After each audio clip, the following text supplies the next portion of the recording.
Can a 180-pound man possibly raise a 500-pound rock? Yes, if we give the lever a 10 times mechanical advantage, which we can do by making the lever longer on one side, or in technical language, by moving the fulcrum. But notice that you give up the amount of travel or distance you get at the output end. Nothing wrong with that, mind you, if you don't have to move something very fast or very far. It's great for moving boulders. What has all this to do with hydraulics? Plenty. The principles of hydraulics show properties very similar to those of the lever. Liquids can provide exactly the same physical power as the lever and offer some unique advantages in addition. If you press down on a confined liquid, the force, all of it, is transmitted evenly to all parts of the container. That's because liquids are not compressible. In fact, in a closed, sealed system, liquids will transmit just as much force as a solid steel rod. For example, you can transfer through hydraulic lines just as much force as you can with a solid mechanical linkage. And if the system is full and tightly sealed, the force is instantaneous. And what's more amazing, just as a mechanical lever allows us to multiply our power by using mechanical advantage, a hydraulic lever can be made that will do exactly the same thing.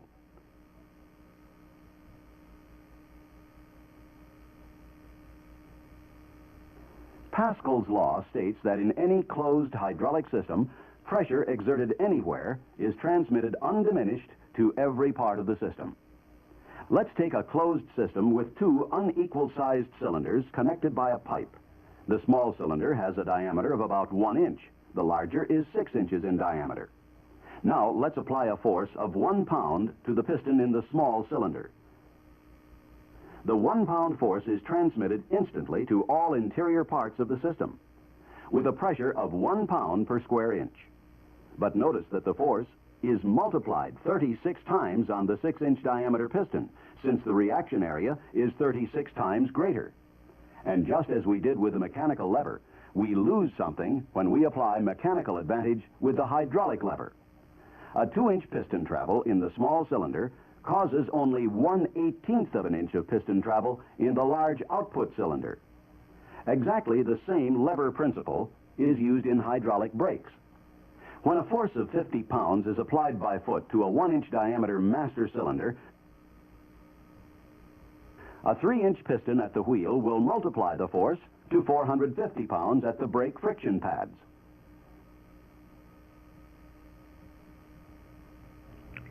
Now, we should take time to look closely at the differences between fluids at rest and fluids in motion. We'll find that there are certain laws which apply to one that do not apply to the other. For example, the pressures in a standing liquid are the same at all points at the same level. But we'll see that this law does not apply to liquids in motion. Pressures in a moving liquid are much different than pressures in fluids at rest. Let's say we have a liquid being pumped into a tube, and there is a restriction in the tube, a small hole properly called an orifice. Until the area in front of the orifice fills up, the pressure will be 0. Then it will climb to a value dependent on the pump pressure and the rate at which the liquid flows through the orifice. As the system fills and keeps flowing, the pressures might look something like this: 10 pounds per square inch in front of the orifice, 8 psi at the orifice, and theoretically anything from 10 psi to 0 after the orifice. The Venturi effect at the restriction will cause the speed of the flow to increase and the pressure to decrease at the orifice. The important thing to remember here is that there's a pressure drop at a restriction or orifice in a flowing system. Another important point to remember is that if the system is now closed at the output end, Pascal's law takes over, and the pressure at all points is equal to the pressure per square inch at the greatest point, in this case, the pump outlet.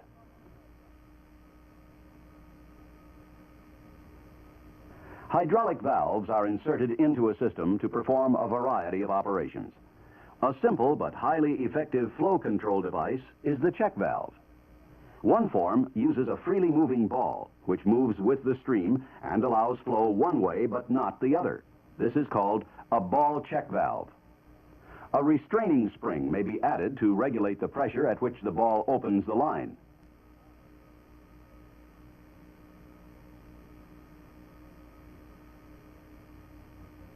If the spring tension is made adjustable by threading the spring retainer, the valve becomes an adjustable relief valve.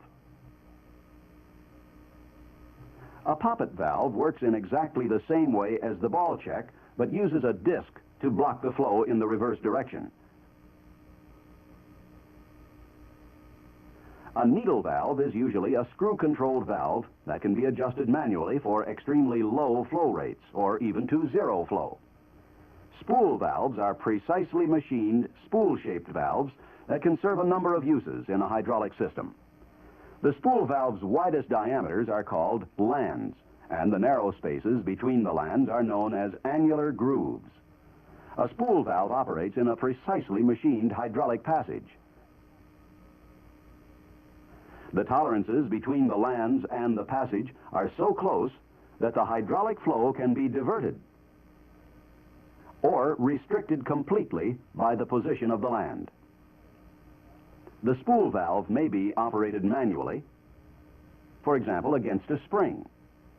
Here, ports 1 and 2 are blocked by the lands, as ports 3 and 4 are open to oil pressure.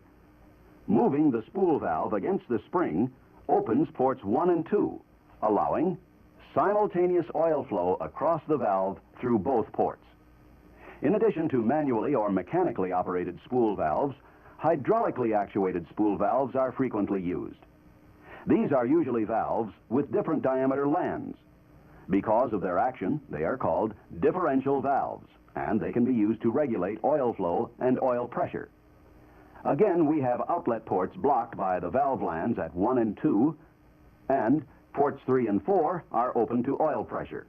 But in this case, land number 1 has a greater diameter and therefore will have a greater reaction to pressure, according to Pascal's law. Then, if the force generated by oil pressure is stronger than the spring force, the valve will compress the spring and open ports 1 and 2, allowing oil to flow. And if there is no restriction beyond the port, the pressure will drop until the force is balanced against the spring load. In this mode, the spool valve would be acting as a pressure regulator and is called a balanced valve. The automatic transmission valve body uses a number of spool valves for both manual and balanced operations. The manual valve, connected to the shift lever, directs oil flow to the appropriate circuits: park, reverse, neutral, drive, second, and low. Balanced valves, meanwhile, are regulating pressures in the system. The torque converter control valve maintains torque converter operating pressure. The main pressure regulating valve maintains the line pressure at specified limits. The throttle valve regulates pressure according to throttle position. The shuttle valve regulates flow to control kickdown shift quality. Spring-loaded servo pistons, in turn, respond to the oil pressure directed by the control valves and operate other parts of the system, all executed powerfully and precisely according to the simple laws of hydraulics. Some hydraulic systems require a steady flow of fluid, and therefore a pump is necessary to provide a continuous supply. A power steering pump is a good example of a positive displacement rotary pump. That is, one that puts out a definite quantity of liquid for each revolution of the pumping member. A pulley-driven shaft drives a rotor with movable vanes. The vanes are pushed outward by centrifugal and hydraulic force and follow along the inside of a cam, which is wide at first, then narrows to a very small area.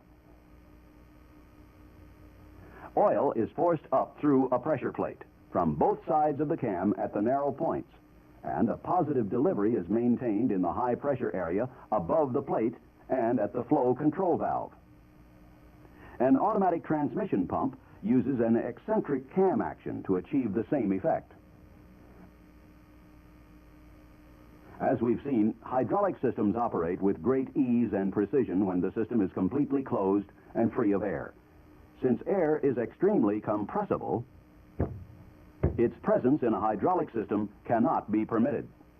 Therefore, bleeding hydraulic systems of air is an absolute requirement.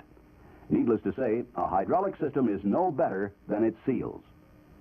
Seals, as well as other rubber parts, such as connecting hoses, can swell or shrink, harden or soften, depending on their age, on the composition of the hydraulic fluid, and on the operating temperature. For that reason, only the hydraulic fluid specified for a particular system should be used in that system. Hydraulic seals may be classed as positive or not positive. A positive seal will effectively stop all fluid flow past the seal. An O-ring is a positive seal that works equally well in both directions.